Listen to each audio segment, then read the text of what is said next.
Look at the river. Observe how it moves. It does not possess a map, nor does it carry a compass, yet it never loses its way. Thousands of years ago, a traveler stood by such a bank, his sandals worn thin by the dust of 1,000 miles, his shoulders stooped under the weight of a heavy pack.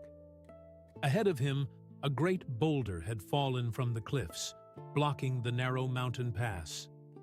The traveler was a man of great will, the kind of man our modern world admires. He spat on his palms, braced his back against the stone, and pushed. He pushed until his veins throbbed like angry snakes beneath his skin. He pushed until the sun dipped below the horizon and the mountain air turned to ice. But the stone did not move. It was indifferent to his effort. Weeks passed, and the traveler remained there, wasting his life against the unyielding gray mass, until finally his strength flickered out like a candle in a draught. He died in the cold shadow of the very obstacle he sought to conquer. But look closer. Beside the traveler's remains, a small mountain stream encountered that same fallen rock. The water did not scream. It did not exert. It simply touched the jagged surface of the stone with a soft, persistent grace. Finding no way through, it flowed around. It found the smallest cracks, the hidden hollows, and the humble, low ground. It continued its journey toward the great salt ocean, reaching its destination while the traveler was still red-faced with effort. The water knew a secret we have long forgotten: that struggle is often not a sign of virtue, but a signal of misalignment. We think that to achieve, we must collide. The Tao whispers that to achieve, we must harmonize. Before we walk further into this forest of thought together, I would ask you to join our circle. If these words find a home in your heart, please leave a mark of your presence with a like and subscribe to this sanctuary. I often wonder where these reflections land.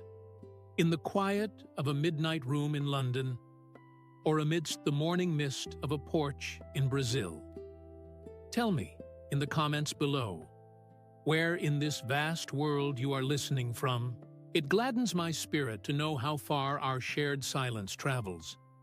This work we do here, this daily tending to the soul, is a labor of love that thrives on your kindness.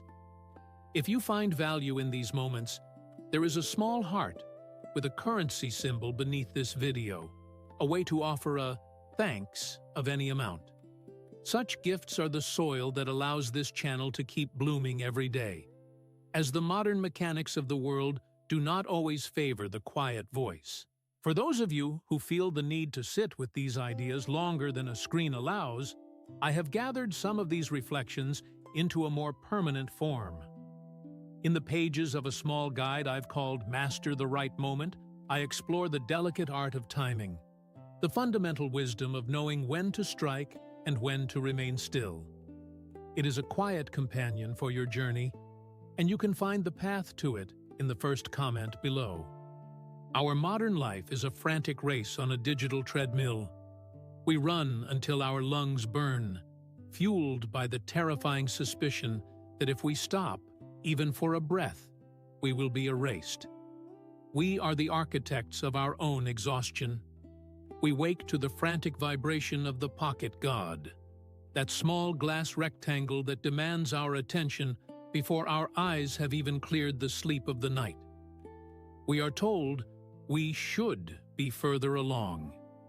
We should have more. We should be happier. But in this viragem of shoulds, we lose the is. We have become experts at carving our lives with a sharp knife, trying to force the world into the shape of our desires, only to wonder why the wood splinters and our hands are covered in blood. We are struggling because we have forgotten how to flow, too. Consider the illusion of control, the white-knuckled grip we keep on the steering wheel of our lives. We treat the world as if it were a machine that we must calibrate and command. We plan our careers with the rigidity of a military campaign, and when a project fails or a promotion is denied, we feel as though the universe itself has committed a personal affront against us. We lie awake at 3 in the morning, replaying conversations, trying to fix the past or secure a future that does not yet exist. This is the weight of the boulder. The old master, Lao Tzu, reminds us that the world is a sacred vessel. It is not something to be tampered with or grabbed after. When we try to grasp it, we lose it. When we try to force it, we break it. Imagine, for a moment, a sailor upon a vast, dark sea. Does he command the wind to blow from the east? Does he order the waves to settle into glass? No. If he did, he would be a fool, and the sea would swallow him. The sailor is a master, not because he controls the ocean, but because he is a master of his own sails. He feels the tension in the ropes. He reads the subtle shift in the clouds. He respects the immense, chaotic power of the water. When the storm comes, he does not fight the wind. He uses its very fury to propel him home. In your daily life, this means shifting your focus from the outcome to the offering. When you sit at your desk, plagued by the noise of deadlines and the fear of judgment, realize that you cannot control the market, your boss's mood, or the chaotic flow of the economy. You can only control the purity of your effort and the stillness of your heart. To relinquish the steering wheel is not to abandon the car. It is to realize that the car is already on a path, and your job is to drive with the road, not against the terrain. There is a profound, fertile peace that comes when you finally say, "I will do my work, and then I will step back." This is not passivity. It is the highest form of resonance with reality. It is allowing the mud to settle until the water becomes clear of its own accord. As we move deeper into this understanding, we encounter a second great thief of peace: the trap of comparison. We live in an era of constant, curated visibility. We scroll through the highlights of 1,000 other lives, comparing our messy internal reality to their polished external illusions. We see the bamboo, those people who seem to shoot up overnight, achieving fame, wealth, and recognition with startling speed. We look at our own lives and see a pine, gnarled, slow-growing, perhaps still small after years of effort, and we feel the sting of failure. But the forest knows better. The great sage Zhuangzi once spoke of the crane and the duck. The crane's legs are long and the duck's legs are short. If you try to stretch the duck's legs to match the crane, you will cause it nothing but agony.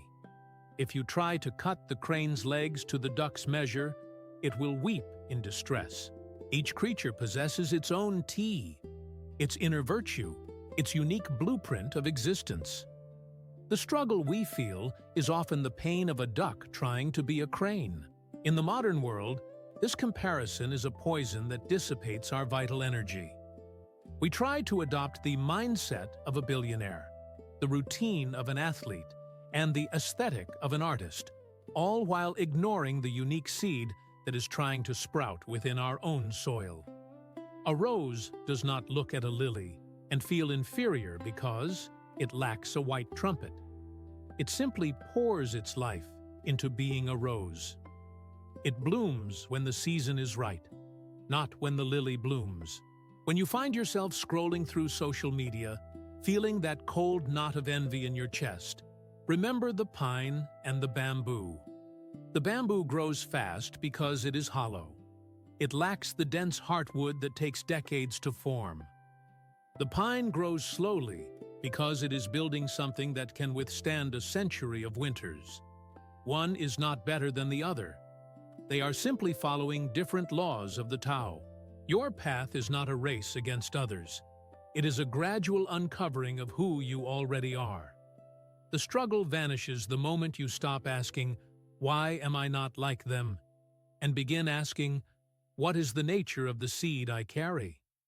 When you honor your own pace, the frenetic noise of the world begins to fade, replaced by the quiet, steady rhythm of your own heart. This brings us to a concept that is often misunderstood in our world of high performance and hustle culture: the art of Wu Wei. In our modern tongue, we might call it effortless action, but it is far more than mere laziness or passive waiting. It is the wisdom of the archer who has practiced for 20 years and finally reaches a point where he does not aim at the target. He simply allows the arrow to fall where it must. We live in a society that worships friction. We are told that if it doesn't hurt, it isn't working. We are taught that to get what we want, we must kick down doors, grind until we bleed, and force the world to submit to our will. But have you ever noticed how the more you try to fall asleep, the further away sleep flies? Have you ever noticed how the more you try to be funny or charming in a room full of strangers, the more awkward and stiff you become? This is the paradox of effort. Consider the simple daily occurrence of a heated argument with someone we love. In the heat of the moment, when the air is thick with tension and the words are sharp like shards of glass, our instinct is to fight for our point. We push, we exert, we try to force our truth into the other person's mind. This is high friction. It is like trying to stop a fire by throwing more wood onto it. Wu Wei teaches us a different way.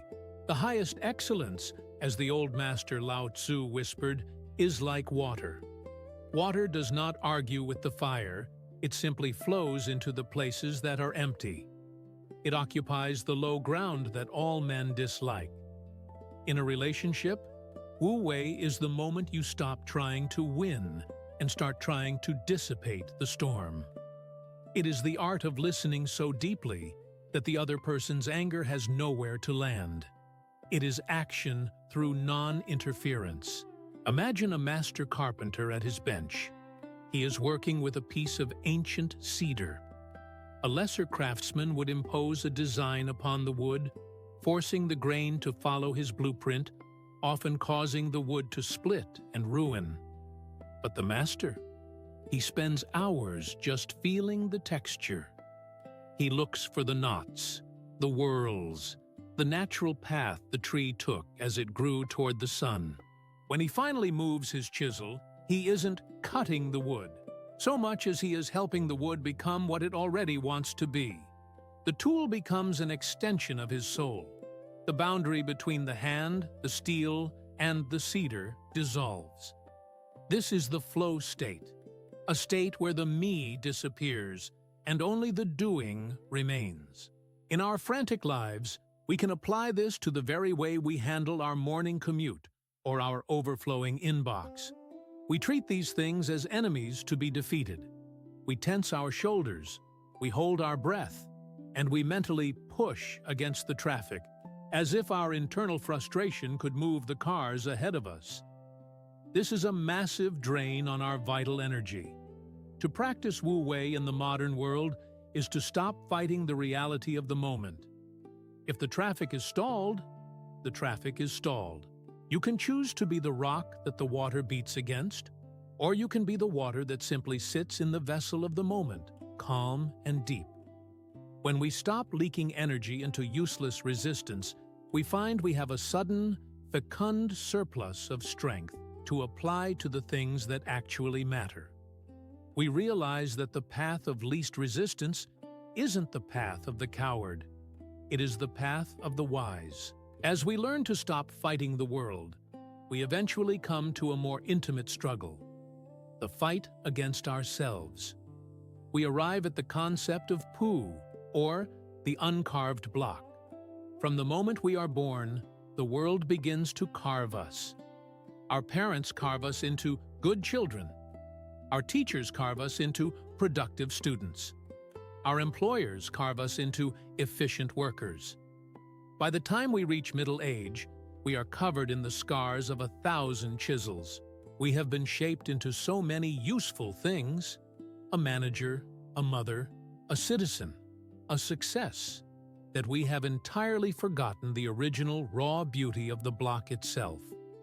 The struggle we feel in our souls, that deep, quiet ache that something is wrong, is often the wood of our true nature resisting the shapes society is trying to force us into. Lao Tzu asked a question that echoes through the centuries. Who can remain still until the mud settles and the water is clear? We are so afraid of being nothing that we fill our lives with something at every cost. We cling to our job titles as if they were life rafts. We define ourselves by our achievements, our possessions, and our social standing. But what happens when the title is gone? What happens when the mask of the professional or the mask of the high achiever is stripped away? For many of us, this thought brings a terrifying sense of the abysm. We feel that without our carvings, we are empty. But the Tao tells us the opposite. The uncarved block is not empty. It is full of infinite potential. It is the state of original simplicity. Think of a child before they are told they are bad at math or too sensitive. They simply are.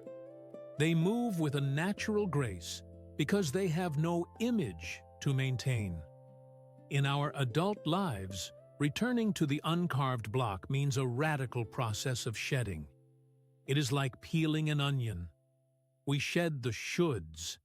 We shed the need for external validation. We shed the toxic idea that we must be useful to be worthy of existence. Consider the modern obsession with personal branding. We are told to curate our lives, to present a polished, carved version of ourselves to the world. We spend hours selecting the right filter, the right words, the right image. This is exhausting work. It is the work of a sculptor who never stops hammering at the stone.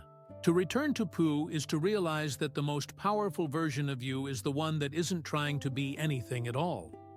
It is the person who can sit in a room alone, without a phone, without a book, without a task, and feel entirely whole.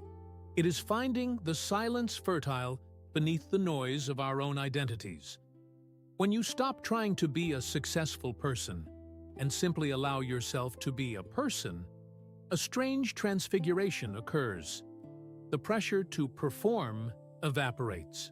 You find that you can move through the world with a lightness and a clarity that was previously hidden by the weight of your own masks.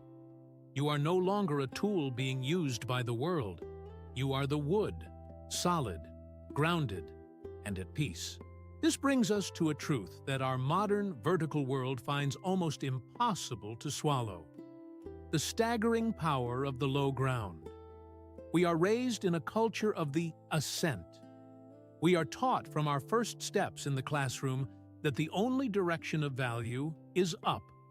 Up the corporate ladder, up the social hierarchy, up the mountain of achievement. We have become obsessed with the peak, that thin, cold air where we can finally look down on everyone else. But look at the mountain peak. It is spectacular, yes, but it is also barren. Nothing grows on the summit. The wind is a constant, biting howl, and the soil is thin and rocky. There is no shelter there, only the fleeting, precarious ego high of being above. Our collective struggle is often the exhaustion of trying to live on a peak that was never meant to sustain life. We feel the frenetic pressure to be the best, to be the leader, to be the most followed. We treat our lives like a conquest, but the Tao teaches us the wisdom of the valley. The valley is the low ground, the place where all the water eventually flows. It is the place where the silt and the nutrients gather, where the soil is deep and dark and fecund. In the valley, there is protection from the wind. In the valley, life is lush, diverse, and sustained. The old master, Lao Tzu, reminds us that the reason the great oceans and rivers are the kings of 1,000 streams is precisely because they know how to stay below them. Their power comes from their humility, not their height. They don't demand the water come to them. They simply wait at the lowest point, and the entire world eventually pours into their embrace. In our daily lives, we encounter the peak trap most often when we face the vulnerability of being a beginner. We want to learn a new language, start a craft, or perhaps understand the depths of our own psychology. But our ego screams in protest. It hates the low ground of not knowing. It feels like a humiliation to be at the bottom of the skill curve. So, we struggle. We tense up. We quit before we've even begun, because we cannot bear the thought of being lesser than those who have already climbed the mountain. To embrace the wisdom of the low ground is to realize that the most fertile state a human being can inhabit is that of the student. When you anchor yourself in humility, the pressure to be someone dissipates. You become like the valley, open, receptive, and quietly growing. You find that by staying below, you actually gain access to all the resources, all the wisdom, and all the help that others are so eager to give. There is a profound, subtle strength in being the one who listens instead of the one who speaks, the one who learns instead of the one who commands. The abysm of our fear is transformed into a sanctuary of growth. This leads us to our final alignment, the understanding of the path itself. We are a generation of map makers. We have GPS for our cars, calendars for our minutes, and 5-year plans for our souls. We struggle because we have mistaken the map for the territory. We are so focused on the destination, that imaginary point in the future where we will finally be happy or secure, that we treat the actual ground beneath our feet as a mere obstacle to be overcome. We are walking through a beautiful forest, but we never see the trees because our eyes are glued to the screen of our expectations. We feel a constant sense of impermanence, a fear that we are behind schedule, as if life were a train we might miss if we don't hurry. But as the old master observed, a journey of 1,000 miles does not begin with a plan, or a map, or a distant horizon. It begins with a single step. And in truth, the journey is nothing but a single step, repeated over and over. There is no there is only here in a different location.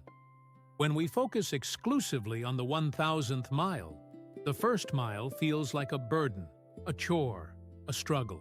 We are effectively living in a ghost world of the future. While our body walks through a reality, we are too distracted to notice. To walk the Tao is to realize that the path isn't a line drawn on the earth. The path is the space between the trees. It is the movement itself. Think of a long-term goal you are currently struggling with. Perhaps it is a creative project, a health journey, or a financial milestone. Notice how the struggle is almost entirely mental. It is the friction between where you are and where the map says you should be. This friction creates a noise, a ruido, that drowns out the quiet music of the present moment. To find alignment, you must return to the step. When you are walking, just walk. When you are working, just work. If you can make the doing your destination, the struggle vanishes into the movement. You start to experience a sense of resonance with your own life. You are no longer trying to get somewhere. You are simply being where you are. The journey is no longer a distance to be conquered, but a series of moments to be inhabited. You find that the right path isn't something you find out there after years of searching.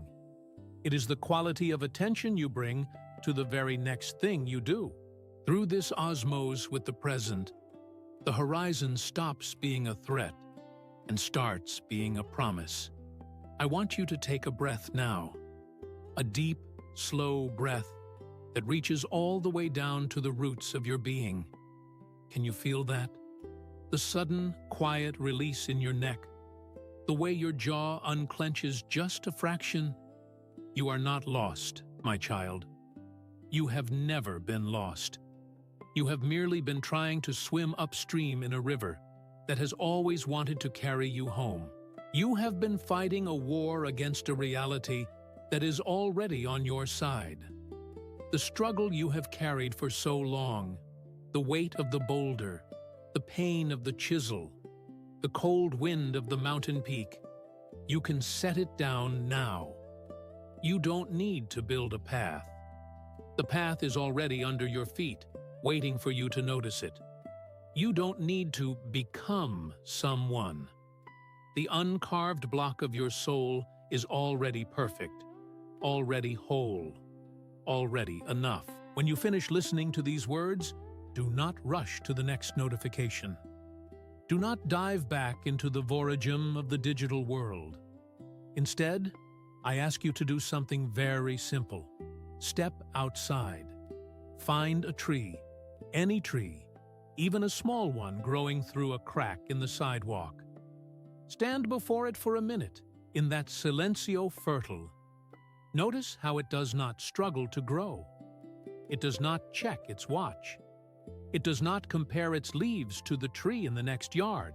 It simply stands in the light and the rain, following the invisible rhythm of the Tao. Carry that stillness with you. Let it anchor you as you move back into the world. You are a part of this great, flowing mystery, and everything you need is already within your reach. If only you stop grasping for it. May you find the courage to be the water, the wisdom to be the valley, and the peace of the uncarved block. Go now and walk your path, one quiet, effortless step at a time.